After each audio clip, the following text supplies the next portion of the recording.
All right, another thrilling week of stats. So welcome. So tonight, I think this is chapter 3, probability.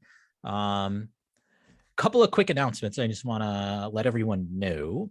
First one here, let me copy this and throw it in the chat in case you want to grab it, or you can grab it from the slides, later when they're posted. 2 weeks from yesterday, I guess it will be March 1st. I'm going to give a talk on R package development. It's so I'm kind of a co-organizer for the Albany R users group. So I'm going to do it online. It's going to be virtual, so it doesn't matter where you are. But if you're interested in how R packages are built and the structure of them, it could be of interest, of interest to you. So it doesn't cost anything. You do have to go to the meetup page and register. And if you register, you'll get the Zoom link from there. It's just a way for me to keep track of stuff. Anna's on vacation. I'll have her make an announcement. So she'll probably make an announcement through the mailing list soon. But there's a couple of our conferences coming up that I just thought I'd alert you to that I've been to multiple of these over the years. So the first one coming up is in New York. If you're in New York City, actually, it doesn't even matter because it's going to be virtual. Virtual and in person, but June 9th and 10th. And then there's another day for workshops, but I think it's the week before or something. So the New York City meetup group, you should absolutely join. At least if you join on the meetup site and get on the mailing list, you'll get announcements. They usually have a one talk per month. When you can go in person, it's a great way of networking. People often make announcements, say, hey, we're looking for, a job, or we're looking for data scientists here, or, so worth knowing about it and going. Anyways, they're having their annual conference June 9th and 10th. I think it's great. It's single track, so you don't have to choose what you're going to see, but they have some great speakers. The USAR conference is going to be virtual this year. I think fully virtual. There was going to be a on-site component, but I think that was not connected. Now, USAR is a little bit more academically oriented, but super valuable. I went to the first one in 2007 or 8 or something. So you can do that virtually online. I think it's super cheap for students. So it might be worth just kind of doing that and logging in.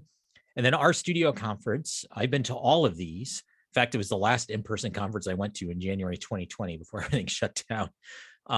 Is going to be July 25th to 28th at National Harbor in DC. So it's not too far. If you're in New York City, you probably get there pretty quickly. They only announce the dates. There's no details. Usually the first 2 days are workshop days, and then the second half are actual conference, where there's different sessions going on simultaneously. It is, I think, a little bit more application based and more maybe industry focused, although I as an academic, I get a ton of value of going to those. Angela has actually you've been to our studio conference, right? You were at the 2021. Yep. Yeah, it's good. Yep. And it's just a fantastic group of people. I love the community around all of these, but particularly our studio and USAR. So anyways, just to alert you, things you might want to keep on your radar if you can't make it this year. Most of these are annual. USAR tends to bounce back. It's usually in Europe and then North America. I don't know how that's gonna. Last year was completely virtual. This year is virtual again. So I don't know what's going to happen. Yeah. There's some petition to kind of make it permanently virtual. So we'll see. All right, 1 minute papers. I don't think there's a lot other than we did a lot of plotting stuff. So there looks like there's some questions about data. So please bring them up. I'm glad people are. ggplot is in there. Data is in there. Those are good keywords. I think in terms of questions that people are having around plotting and ggplot, I think as you work through the lab, hopefully that helped a little bit. All the labs are going to, at least through the example parts, are going to leverage ggplot. But do ask questions if you're having issues getting your plots to just show up. All right, probability. So some of this is probably review for a lot of you, but we kind of need to just define some concepts so that we can move forward and start doing actual modeling. And even though this is the only chapter that is formally titled probability, probability is gonna kind of be an undercurrent throughout the course. So probability being in the course title, I think is completely appropriate. We're not going to do a whole lot other than this week in terms of like sort of some of these more discrete examples where we're going to get into where we talk about probability distributions starting next week. So it'll still be there and underlying, but there's some definitional things. So we're going to use this notation of P of some of A. Now A could change depending on what it is. I will often write what we're actually talking about, but what we're just talking about is that there's some probability of some event A, right? That's generally what we're interested in. And so the probability of some event A has to range between 0 and 1, where 0 is impossible and 1 is always. But those are generally the uninteresting cases, right? We want to know where things fall in between, but we can have 0 and 1. We could generally multiply that by 100. We can interpret these as probability, as percentages, but we tend to represent things between 0 and 1. Now, there's two really fundamental interpretations of probability. Much of this course is going to be focused on the first one, which is what we call the frequentist approach. And this is the notion that probability of outcome is the proportion of times that outcome would occur if we could observe that event a theoretical infinite number of times, right? We observe something once, but our inferences, our conclusions are going to be based upon the notion that we could do that as many times, an infinite number of times. And over the coming weeks, we're going to establish the properties and look at the theorems and these why we can make inferences that way. At the very end of the course, I'll introduce Bayesian analysis, mostly to contrast against the frequentist interpretation. Right. So Bayesians interpret probability as a sort of a subjective degree of belief, right? And so you could have different points of view and you could end up with different answers, right? So Bayesians, one kind of way to think about it is Bayesians view data as truth, right? Frequentists think there's this property that we're going to get to, right? This notion, we want to be able to do this an infinite number of times. And so that being able to repeat it an infinite number of times gets us to the truth. We just happen to observe one glimpse into where the truth is. A Bayesian might say, no, the data is the truth. That's what I actually see. And so I want to build, I want to define my probability of how likely I would see what I saw again, right? It might be a subtle difference, but it has profound implications in terms of how we build models and interpret models and what assumptions we have about our data. So for now, we're going to kind of set Bayesian aside until the very end, because I think once you kind of have a grasp with frequentists, you can kind of flip your point of view a little bit and get to there. Plus, although Bayesian is becoming popular, a lot of the Bayesian work applied data scientists would work are basically going to just look for drop-in replacements, right? So we're going to learn about regression. Okay, great. So you have those assumptions. You're still going to run a regression under a Bayesian framework. And in terms of like R code, it just means you're going to call a different function, but inputs, outputs tend to be the same. How you get there is going to be a little bit different. So I think that's kind of the approach I'm going to do. And I think you're going to do more Bayesian stuff when you get into the more advanced courses.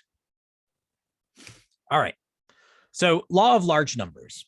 All right. So the law of large numbers, this is one of the key concepts, right? It states that as more observations are collected, the proportions of the occurrence of a particular outcome. Okay, so here's our first notational thing. So if we could put this little hat or caret above a particular variable, so you see here we have P of n, right, with this hat. So that hat indicates that's our observed outcome, right? That's what our sample is. But as we collect more data, our observed outcome with n observations is going to converge to the true outcome P. So when we talk about the true outcome, we don't put that hat on it, right? So that's just a little notational thing that we will use quite a bit. So think of this as an example, right? We could flip, assume we have a fair coin and we, if the head comes up for each of the first 10 tosses, we flip it 10 times, we get heads, heads, heads, all the way through. What's the chance of a head coming up on the next toss. Okay, is it 0.5, less than 0.5, greater than 0.5, or 0.5? So hopefully this is review. It is 0.5, right? Because these are, and we're going to define that in a moment. These are independent. Okay. So this leads to something called gambler's fallacy, where you see a certain event over and over, and if they're independent, you think I'm due for a win here, right? But because they're independent, if the odds are really low, right? This is how Vegas and Atlantic City makes their money. They kind of count on this notion of gambler's fallacy. And when we talk about expected values, the expected values are also very much in their favor. But we're going to use these probability models, right? So what we want to get to is like when we flip a bunch of coins, right? We expect, we're going to have some observed outcome. We want to see if that's going to converge. In fact, I think we can start to do that on this next slide. So there's this Shiny app in the Data 606, and this is what it looks like. So there's some parameters here on the side that we can look at. The first one is just the number of games you want to do. So we can go anywhere from 2 to 1,000. So here I just have it defaulting at 100. So then I have the odds of winning, right? So I start with the initial parameter is 2. So we can think of this as flipping a coin, right? You have a 50-50 chance of, winning. So if you win, you get 1. If you lose, you subtract 1. That's really all this app is doing. And then how many do we want to do at a time? So on our first pass, right? So we could see, let's call heads winning, tails losing. So if I get heads, I add 1. If I get tails, I subtract 1. And so we're just going to go through. So I got a heads, then a tails, heads, heads, tails, heads, tails, tails, tails, right? Do that 100 times. And I ended up at 8, right? So I got 8 more heads than tails at the end. So I can run this again and do another simulation. This time I ended up with -12, right? I could do this again. I could do this again, right? But what this little average runs shows me is like, well, let me just do 20 at a time, right? And when we're going to start focusing in particularly next week, right? We see at where all our endpoints are and kind of centered around 0, right? That's where we would, if you flip a coin 100 times, I would expect to get roughly 50 heads and 50 tails. And a lot of what this course is going to be about is like, how far away from 50-50 do we need to be for us to say, something's wrong with this coin in this particular example? Okay, so you could do that. The other parameters, that this parameter here, so another common one I like to look at is 6, right? So this is equivalent if you're rolling a dice and you say, if I get a 1, I win. And if I get anything else, I lose, right? And so if you're using a dice where the chances of winning are 1 out of 6, after 100 games, I'm going to lose 72, 78, 56, right? And we could go all the way to there. So we see we're not at 0 anymore. Now we're at negative, in the negative 60 to 70 range. Okay, so trying to introduce here this notion of law of large numbers, and this is also kind of critical to what the frequencies are doing, right? Frequencies are going to define these models where we theoretically could do this. I could, maybe increase the slider to go to infinity without breaking my computer. I could try that, but that's what we're going to try to get to. All right. So I like these next 2 slides to kind of get some perspective, right? So here I'm basically doing the same thing in the app. You could see how this code works behind the scenes a little bit here. So I have 2 possible outcomes, -1 or 1, right? So I'm going to use the sample function. So what the sample function is going to randomly select items from some vector, right? So I have a vector of length 2, so I'm just picking either a 1 or a -1. I'm going to do it 1,000 times, and I have to put this replace equals true, because if I don't do replace, I run out of options after 2. So actually, the sample function would throw an error if I didn't have replace equals true given 1,000 1,000 replications. So anyways, so that's kind of how this works. So I'm just sampling from that with replacement, and then I'm plotting it. And then I also put a horizontal line at 0, right? Because we kind of intuitively for now, I hope, understand that we should expect to have roughly the same number of heads and tails. So the cumulative sum of 0 and 1 and -1 should be close to 0. And this actually kind of leads a little bit in, this is another piece about plotting that we didn't really talk about last week, right? So if we look at this, right, it looks pretty volatile, right? We're kind of all over the place, and look at how far away from zero we ended up here. Okay, but this is kind of a plotting theory, but also kind of applies to this notion of law of large numbers. Picking your scales can be critically important. So what are the possible what's the possible range that values could be, right? So I could get -1 all 1,000 times, which means my y-axis could go to -1,000. I could also get 1 every time, meaning I could end up at a +1,000. So the range of where I could theoretically end up is between -1,000 and 1,000. So if I change my y-axis, suddenly we don't look like we're so far away from zero, right? So I like this. I mean, personally, I find this like, what is the law of large numbers getting to? Well, as we have more data, we're going to converge. We're getting closer to what the true expected value is. Okay. And again, a lot of this course is like, I see a little gap here. If I rebuild the slides, it's going to be a little bit different. And the question is like, how far away from that do I suspect there's a problem? Right. And we'll do that over the course of this semester.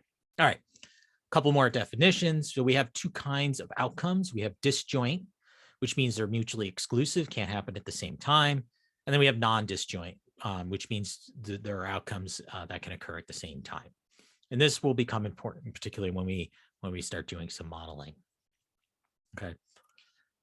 So with these building blocks, we can start to build distributions, right? And distributions are where we're going to draw our inferences. So this is the most basic distribution I can think of for what we call a probability distribution. And so we have usually we can write this out as a table where the rows are some events, right?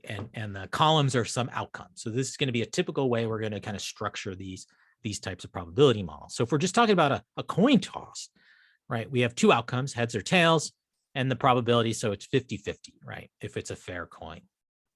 So for probability distributions, to call it a probability distributions, have to have a couple of key properties.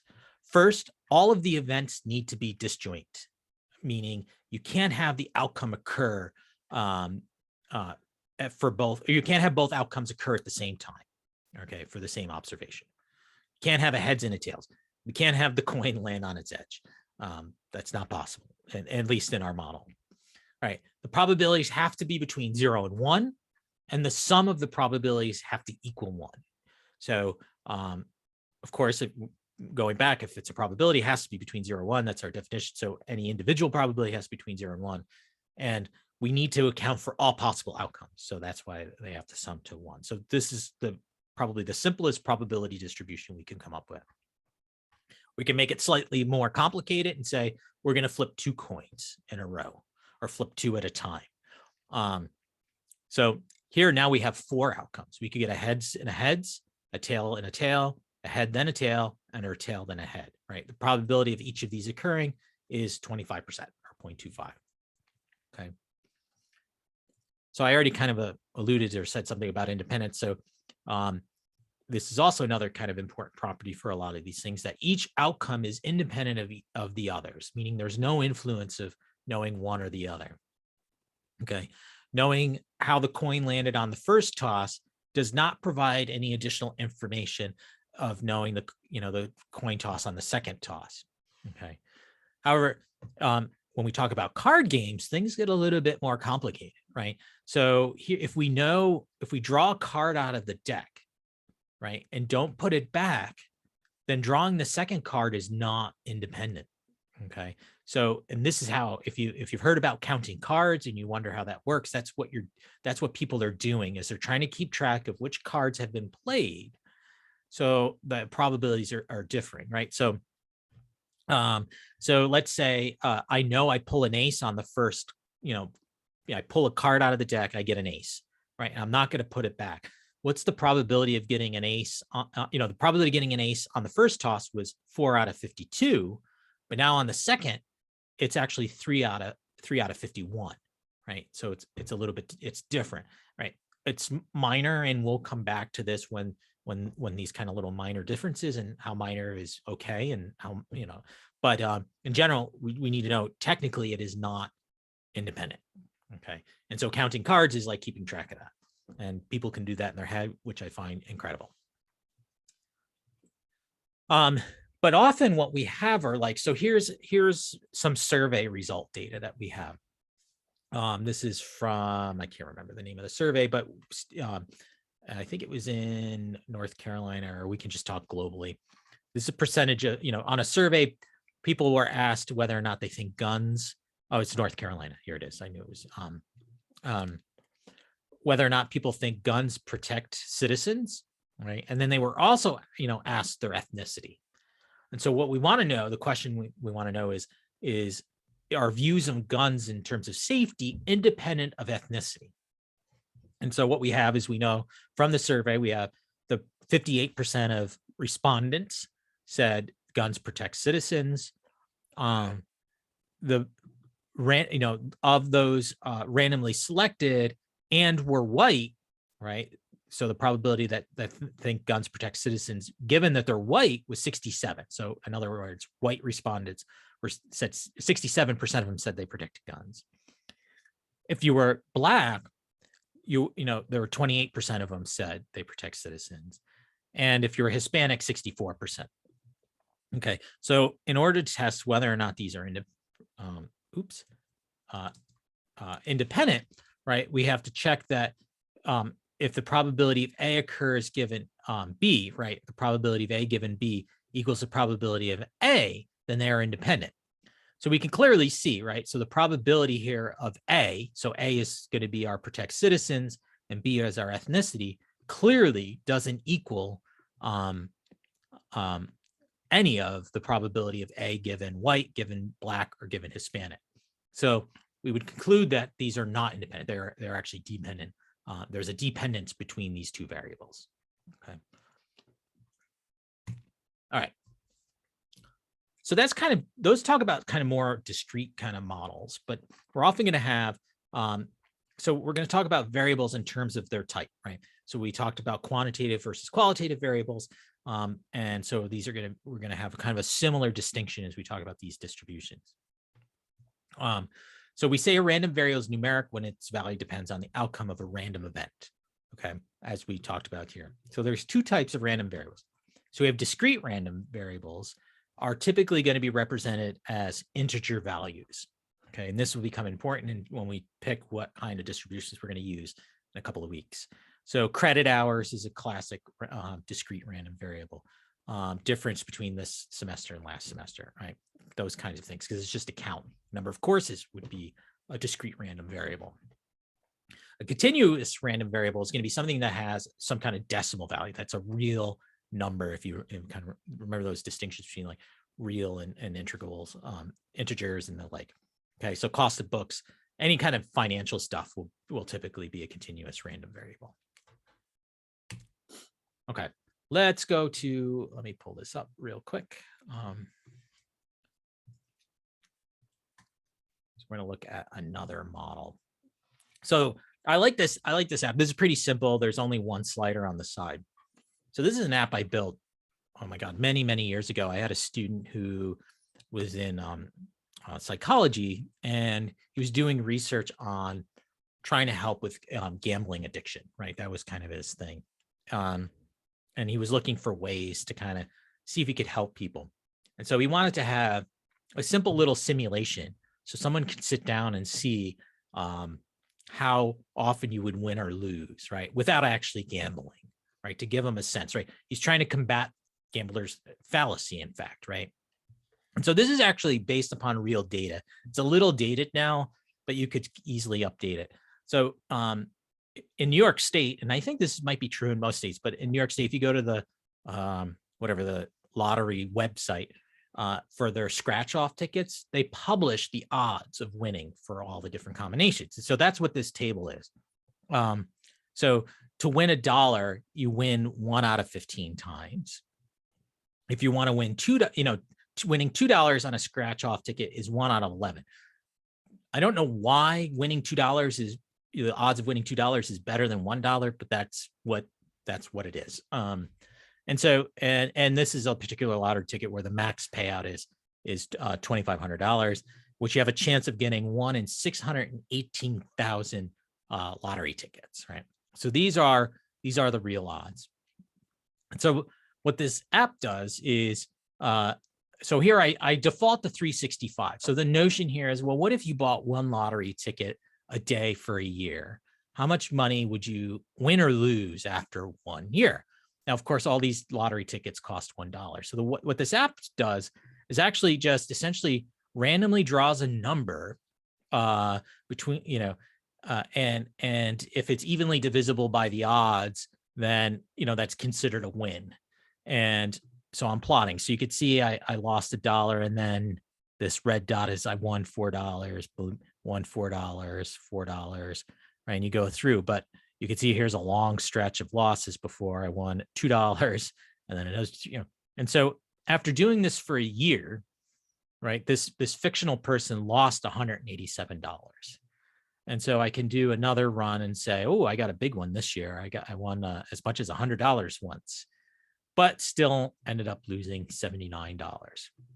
So I could do, let's go to year 3. On year 3, I lost $146.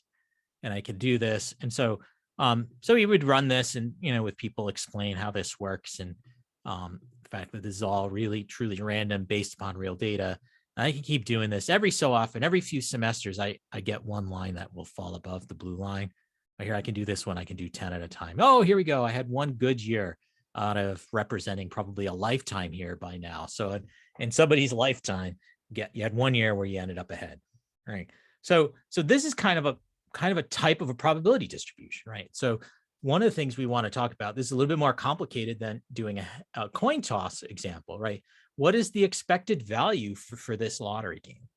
Right. Well, what is an expected value? Let's start there, right? So that's typically what we're often interested in. We can think of the expectation for probability as a mean, right? It is a measure of center, and we will use it like a mean, and use a lot of properties for it. So here, let's go through some of the formula. So we're going to call it mean. It's a mean, so we're going to use mu to represent it, but it's really the expected value of some event X, right?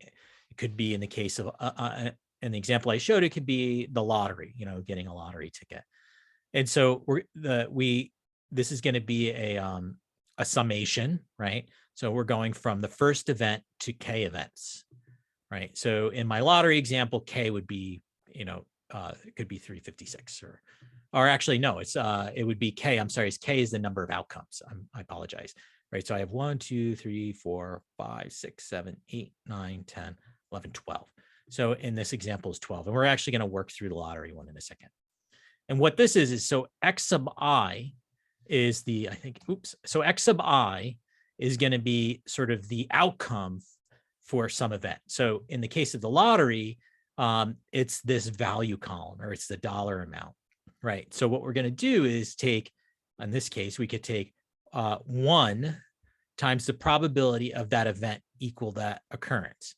So we would say 1 times 1 over 15 plus 2 times 1 over 11. We're going to do that, and that will give us our expected value. But let's look at a simpler example. Here's a silly little game that only has a few outcomes, right? So I have a deck of cards. I'm going to let you pick one card. If you draw a heart, I'm going to give you $1. If you draw an ace, I'm going to give you $5, including the ace of hearts. Okay, so that's key because we need these to be an independent. Give you $10 if you get the king of spades, and nothing if you get any other card. All right. So let's write this out. So first, to define the probability model is going to be the first kind of 3 columns, right? So we have a heart, not ace, right? So the probability is 12 over 52. Ace is 4 over 52. King of spades is 1 over 52, and all else is 35 over 52. So, what are our properties? First, all the probabilities range between 0 and 1. They do, right? And the sum of all the probabilities equals 1. If I sum this column, I end up with 1. Great. So I have a fully specified probability distribution. So now to look at what's the expected value, right? I'm going to take each outcome times the probability. So I would take 1 times 12 over 52 is 12 over 52. 5 over 4 out of 52 is 20 out of 52, right? All the way through. 0 out of 35, 52 is 0, right? I need to have that there to have it fully specified. So if I sum that up, I end up with 42 out of 52.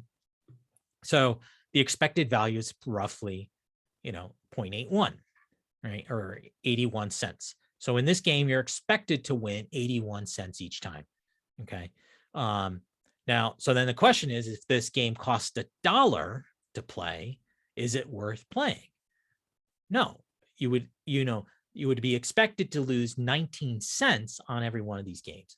And this is how Vegas works. All of the games, with maybe the exception of poker, right? It's poker because you're playing other players. Is that, yeah. Are designed this way, right? You take something like as deceiving as what's the game with the big wheel? So this I know very little about gambling. Roulette. Thank you. Right. So you could do red or black, right? So you would think it's 50-50, except they put one green square in there, or is it two green squares? The 0, the 00, right? Yeah. So just that little bit tips the expected value into the casino's favor. That because it's like, just off. But anyways, the point being, you do these and you can calculate these for any of your favorite games, right? The expected value is always negative, meaning you're going to lose money and the casino is going to make money, right? And that's just kind of how they're designed to work. All right. And here's how we can visualize this as a bar plot. So you can see 0 is the most likely outcome. 1 winning $1 is going to occur a little over 20% of the time. 2, 3, 4 don't occur, right? And then we have that $5 outcome, 6, 7, 8, 9 don't occur. So those are all 0, and then 10, right? So this would be kind of a visualization of a discrete random variable, right? Discrete distribution. So going back to our lottery, right? So here I'm just going to create a data frame with all my outcomes, and I'm just going to change the name and then make sure they are integers, right? So I'm going to do this 2 different ways, because sometimes this one here is not going to be so bad to do the expected value. This is almost tipping a little bit into a Bayesian approach, but not quite. I'm going to try to figure out what the expected value is using a simulation. So, okay, we're good on time. So I'll talk through some of the R code because I know some of you guys are still learning. So first of all, I need to have sort of a maximum value. And basically, I need a common denominator for the number, the maximum value and the maximum odds. So there's probably a smaller common denominator, but it works out if I just multiply these two, that's going to be the max. And we'll get to that in a second. So that's going to be the maximum for my random number generator. So here, for odds, I'm going to sample from 1 to whatever the product of this is. In this case, 1,000 times. I can make this bigger if I want to have a little bit more accurate expected value. Of course, with replacement, right? These are independent events. So you can almost think in the sample by having this replace is going to ensure that when you randomly generate data, each event is independent of each other. Okay. Then values is going to be the winning. So I'm just initializing a vector of -1 for however many, so if I make this later 2000, I'm just using the length of that. So the length of these 2 vectors are of equal length, but I'm initializing it to -1 because every game costs $1. Every ticket costs $1. So that's why I initialize this to 1. So I'm just going to randomly I'm going through each row in the tickets. So remember, tickets is here. And what I'm doing is, this is a little odd. This is an operator that you might not see very often, this 2% signs. This is called a modulus operator. And what it does is it returns the remainder. So it's going to do an integer division and return the remainder. Okay. So I have odds, which is some number between 0 and this product. And so if the odds is evenly divisible, because I'm going to divide by odds. And let's remember what odds is. It's 15, 11, 62, all the way to 618,000. Oops. No, I want to advance slide. Okay. Right. And I'm just looking at the current row. So I'm going to start with row 1. So if it's row 1, I keep doing that. Sorry about that. 15, right? So I'm going to look at odds. So this is sort of just that random number generator I did. If that number is evenly divisible by 15, meaning, so this is going to give me the remainder.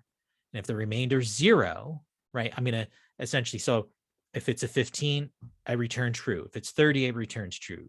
45, et cetera, right? If it's equal to 0, then I'm going to set the values, which is going to be my outcome, to whatever the value is. So in this case, if we're talking about 15, I'm going to set it equal to 1 minus 1, right? Because I still got to subtract that 1 because it costs $1 to play.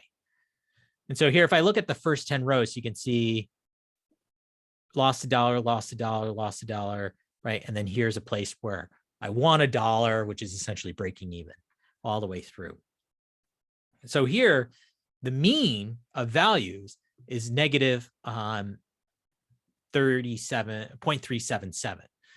Let's just call it 0.37, meaning, so the expected value is that you're going to lose 37 cents on every lottery ticket, right? Again, in New York State's favor in this example. And this is what the distribution looks like. So it looks like in this particular 1,000, won $100 once, but you can see the biggest bar here is at that -1. We had a couple of other little winnings. So literally the expected value can just be the mean from this, right? But we can go back to the formula and, do the calculation where I'm going to take 1 times the odds, right? So here I added this column, which is the value times the probability. So 1 times 1 over 15 gives me 0.106. And if I add all of these up, right, and then subtract 1 because it costs $1, right, you could see the actual calculated expected value is, losing 38 cents. So my simulation got pretty darn close. So I just wanted to kind of show this as an alternative way of trying to solve this problem.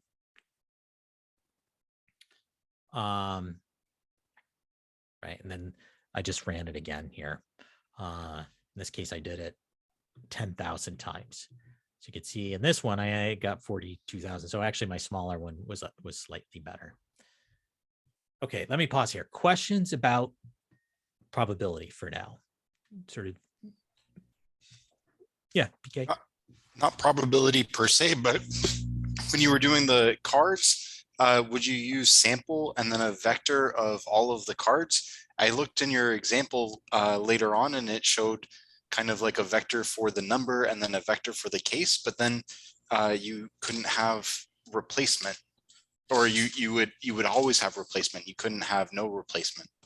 Yeah, you could do it that way.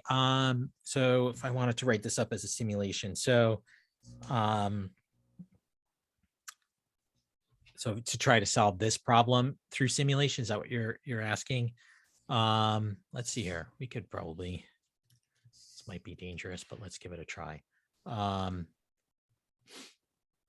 So let me create a new R script so I can save this. So if I want to create cards, I bet you there's a better way to do this. So, so what is it? We have, it's ace, ace. We're going to do 1 through, is it, I can't remember my cards right now. So I have an ace, no, ace is a 1, then 2 through 10, and then jack, queen, king, right? Does that represent Yes. all of them? Okay. Okay, so there's 13, right? Great. So what I want to do is if I paste 0, and if I do hearts, actually I'm gonna leave it as just paste. So what would I have? I would have hearts, spades, Diamonds. diamonds. Clover. Thank you. And what was the last one? Clover. Clover. Otherwise called clubs. Clubs. Or Thank clubs. you. I knew that sounded wrong. Wow. Me too. My 15-year-old who just loves like games, any kind of games, card games, is probably spinning right now. I should tell him this. Okay, so shoot. So why did that? So I got that. Oh, let's see. Okay. Oops. So cards. Oh shoot. So that it just pasted together. So how do I do this? I gotta remember. Is it each? Maybe it's recycled.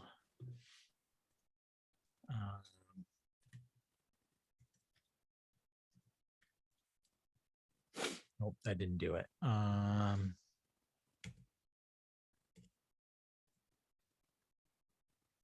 Okay. So you're going to see how I solve these problems. So create each combination two vectors in R. Neat combinations, 2MR, that's what I want. Expand .grid, that's what it is. So if I say, there we go. Okay, cool. All right, so now I have 1 through 52. So I could say, and then I could say paste. Now if I do paste, cards, column 1, cards, column 2, right? So, oops. Okay, there we go. So now I have a vector of length 52, I hope. We should verify that so I didn't screw something else. Okay. So I could just sample cards, and if I just sample one, I'm good, right? So 13, 5, 14, what's the number? So something that didn't work the way I thought it was going to work. 4 Jason, is, there's a card that's spelled without a D right there. oh, cars, thank you.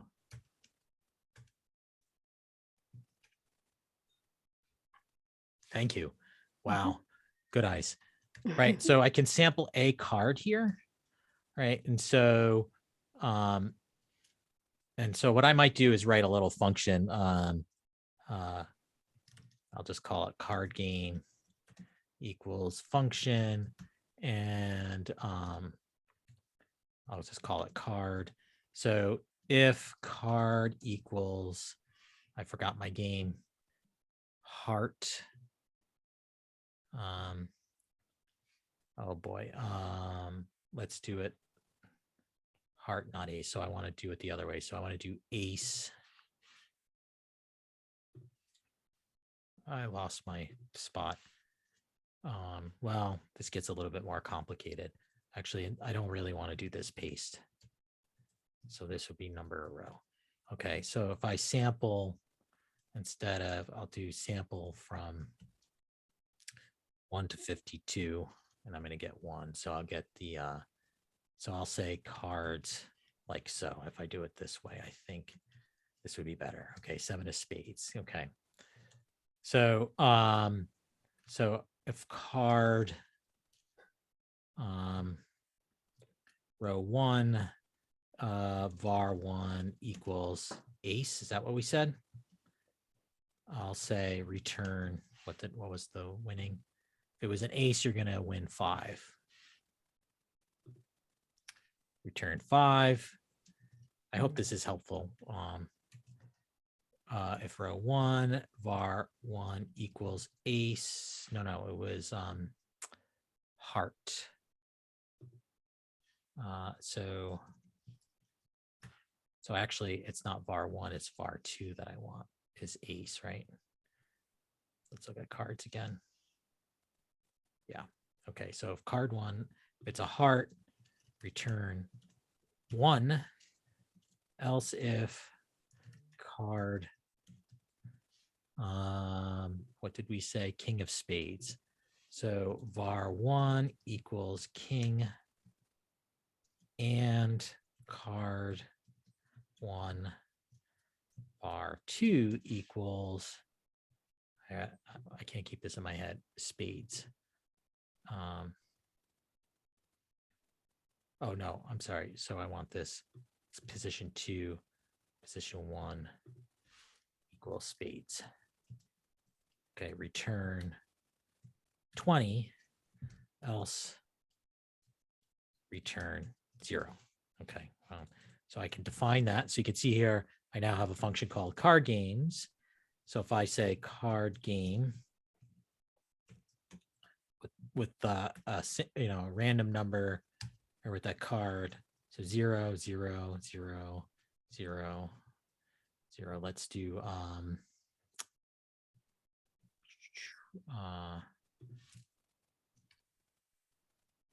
I getting? I just want, oh, I got a 5. Look at, okay, so I won something. Okay, so great.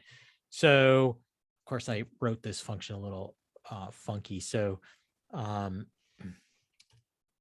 so if I do a whole bunch, so really what I want to do is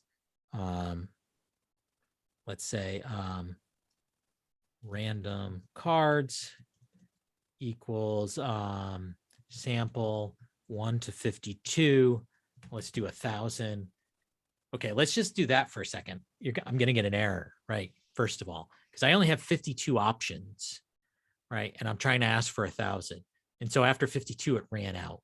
And so it gives me a kind of R doesn't always give you a nice error message, but this one is like, it can't be larger. If I make this 52, in essence, what I've done is just shuffle the cards, right?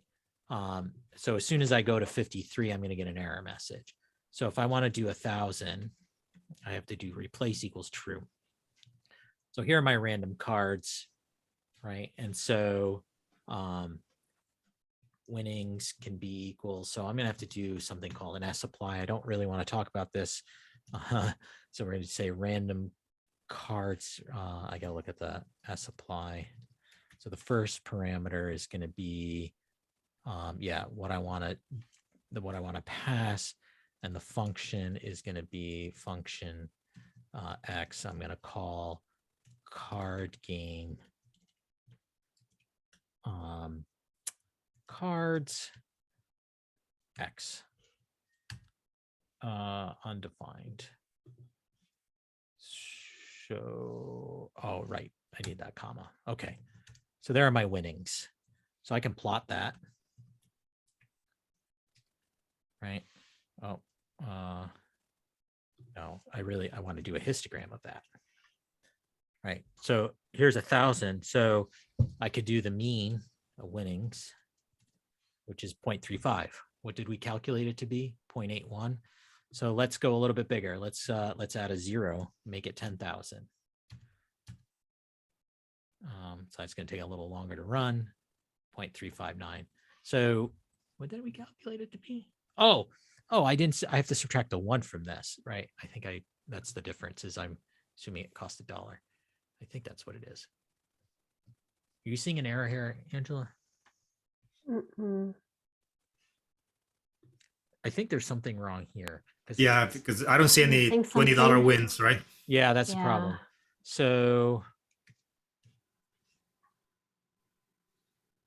I want, okay. So I think 5 is var working. 1 should be the suit, and var 2 should be the. Yeah, that's probably what I Right. should have done.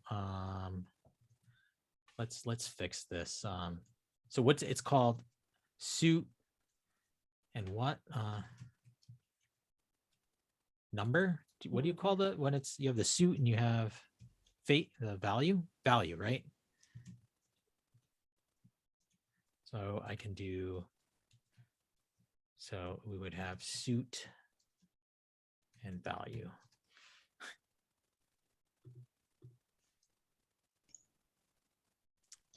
Hate to nitpick, it's suits without an E.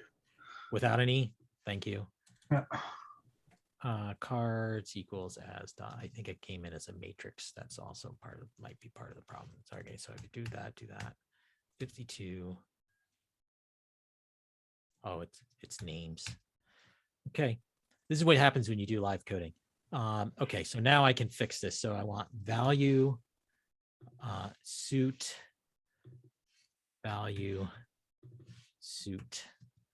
Right.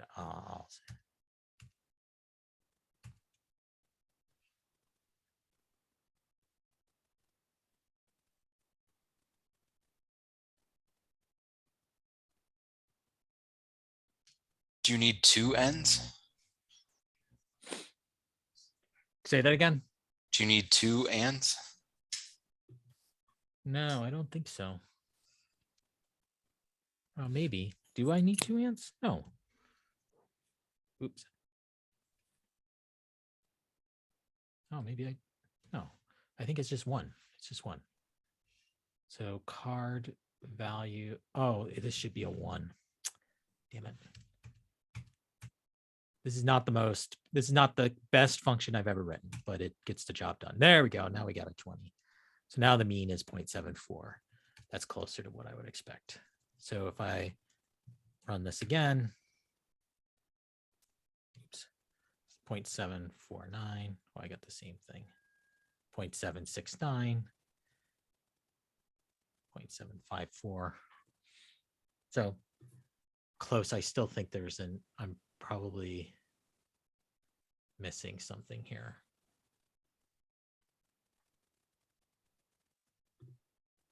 So I have a heart, not ace. But I should have got the 5 first. Well, let me look at winnings. Do I see if I could do unique winnings? 0-5. So I'm not getting that 1.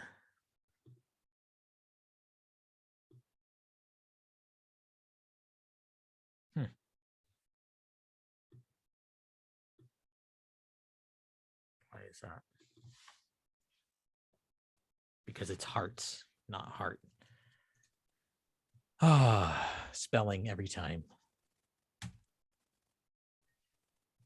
Okay. Wait.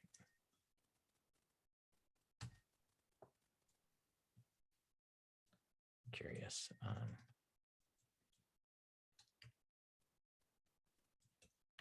a little bit higher than the Maybe calculated because hearts, but not ace.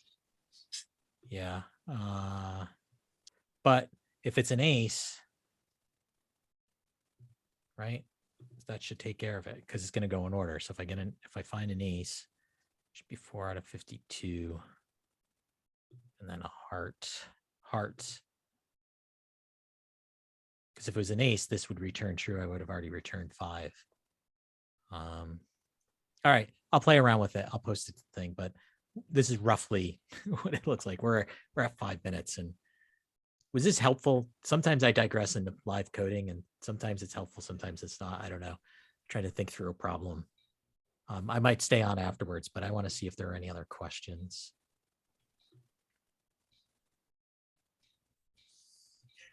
I'm actually gonna. I need to remember. We should. So the Likert stuff you can go through if you're going to do that. We talked about pie charts. I think I'm going to save this. Where was I? Went the wrong way. This dual scales talk until we talk about z-scores. I think I need to move this slide over there. So I'll do that before next week. All right. Any questions? I hope I didn't confuse everything. Let's get the 1 minute paper form link. And then if you want to leave, go ahead. Otherwise, I'm going to spend a minute just to figure out what I'm doing wrong here. But let me make sure there are no questions first.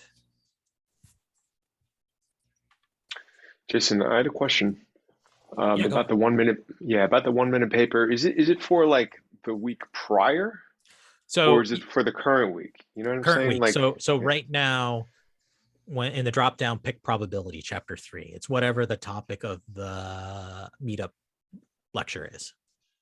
So then the amount of time spent doing the homework Okay. is how much? You know what I'm saying? Just okay. Yeah. So that would be the prior week.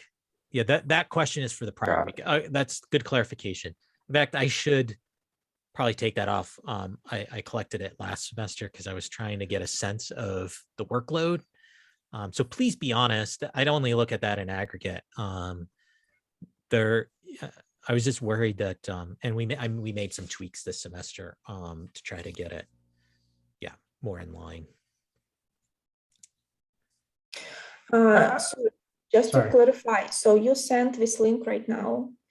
We should submit it and answer these questions regarding today's lesson. Yes, that's my Okay, so then intent. another question. We had this meetup Mm-hmm. on January 28th. Should we submit this 1 minute paper? Yes, like this one, intro to the No, course. no, don't worry Okay, about that one. so it's like first official one should be from February 2nd. That's correct. Okay, Yep. yeah, thank you. Yeah, and for those who are watching the recording, the links on the meetup link page, so you can do it here. You can always, once they're posted, links to the slides are there, so that the links are in there, so you can get to it that way. So complete it after you watch this lecture. So if you're watching the recording, hello, and now's the time to complete the 1 minute paper. So yeah, even if you can't attend live, please continue to do that. I had a question. Yep. Can you talk a little bit about maybe a real world situation with the frequentist versus the Bayesian, like how that matters? I will in the very last lecture. Okay. I have at least 2 examples where there are problems that would be really hard, difficult to solve using a frequentist approach. The other reason why it comes up, so it's funny. So I didn't really talk too much about like my academic background. So I did an undergraduate in pure mathematics, then was a software engineer for probably 10 years before I went to graduate school.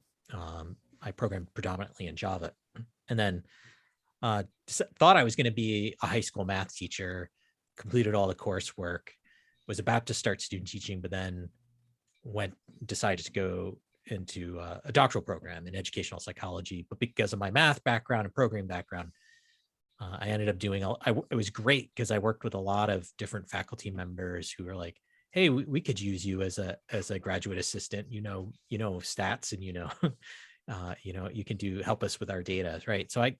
So when I think I might've mentioned in the sort of reception, like Tukey has this great quote that I love, that, great thing about being a statistician is you get to play in everyone's sandbox. And I think that's really true about data scientists as well. Like the skill set is transferable to virtually any domain that you're interested in. And that's one thing I love about like the data projects. I think you're going to like the topics are going to be so varied. I've seen people do presentations on everything from the Bachelorette to COVID now to, all sorts of interesting things. Baseball, of course, sports is a classic topic. So anyways, so given my training, I am very much a frequentist. I still approach a lot of problems through that lens. But over the last 5 or so years, I'm starting to think a little bit more like a Bayesian. Like my data is my data, and so I want to get things out of it. So I will, throughout the semester, introduce kind of procedures or methods that I use that are more Bayesian-like and that have been part of my transition. Like, so we'll talk about bootstrapping as a classic one, right? To me, bootstrapping, when I started using that pretty heavily, that was a natural transition into Bayesian methods. So there are quite a few real world examples. As a data scientist, why do you care? Because Bayesian models, particularly classification models, tend to be more accurate than the frequentist approach, the frequentist counterpart. So we'll learn about logistic regression is like a regression when you have a dichotomized outcome. When you try to estimate the parameters using a Bayesian approach instead of a frequentist approach, you often end up with better classifications. So, but if you understand the frequentist approach, sort of the parameter, the inputs and the parameter estimates are going to be the same, but how they're solved algorithmically are going to be a little bit different. So, and I'll show that. And I have some new visualizations I've been starting to use to kind of help get there. Does that help answer your question, Noah? Complicated. I got that. Yeah, it's complicated. If you want a very gentle, I'll mention this again. And it's on Audible. It's not really a stats book. It's more of a history book, but there's a great book called The Theory That Would Not Die. And it's sort of a history of Bayesian methods. And there's still some debate. if you go just so the New York City Art Conference posts all their videos. So just look up Andrew Gelman and look up some of his talks, because he's probably one of the biggest proponents and advocates for Bayesian methods. And he's actually kind of a funny guy, so his talks are always entertaining. He will be giving a talk at the New York City Art Conference, so you can meet him. He teaches at Columbia. So I'm kind of I'm sliding into becoming a Bayesian, but I am all of, I'll use the tool that's most appropriate for the data I have or the problem I'm trying to solve. And sometimes that's Bayesian, sometimes it's not. Because I publish or write and do research mostly in education, Bayesian methods aren't really caught on yet. So it's a little bit harder to get things published using those methods, because reviewers and editors don't know it yet. So, but if you're in epidemiology or medical stuff, yeah, Bayesian's hot there. Economics, very hot. Yeah. It's too early to really fully answer your question, Noah. Okay, okay, thanks a lot. There's a great example in the book. So it's been used in the applied world and military a lot. So, oh, you know what? Here's the example. Probably the most famous Bayesian problem that was solved was by Alan Turing. The way he solved or cracked he created the Enigma machine and cracked the, was a Bayesian approach, right? And if you've seen the movie or read any of the stories, right? So what they did is they started to figure out, or were able to reduce the search set each day, because they knew the Germans were rotating codes. And so, one thing Bayesians do is there's this notion of prior information. So they leveraged what they knew about how the codes were being changed day to day. So when they got a new list of codes to try to crack for the day with this machine, they knew they didn't have to look at everything. And so that's kind of one key principle of Bayesian approaches, is this way of kind of specifying prior information into your model specification. So that's probably one of the biggest, kind of advantages. But it is also one of the most, features that is most criticized, because the frequentists might say, well, you're just introducing bias at the outset into your specification. But I will address that again in the last lecture. I have an example where I specify a really bad prior, right? Clearly a very bad prior, and still get pretty good estimates. So it tends to be pretty robust to that. But yeah. It's a fun book if you're going on a trip, like I said, I listened to it on Audible when I took a road trip somewhere. All right. Any other questions?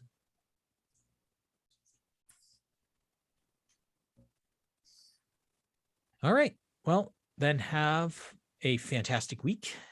See everybody on Slack, or message me and Angela, if you need anything in between. Angela disappeared from my screen. There you are. Here. Silly Zoom. Okay, I'm going to stop the recording and then see if I can, I'm going to give myself 5 minutes to see if I can figure out what's wrong with my function here. So have a great week, everyone. Night.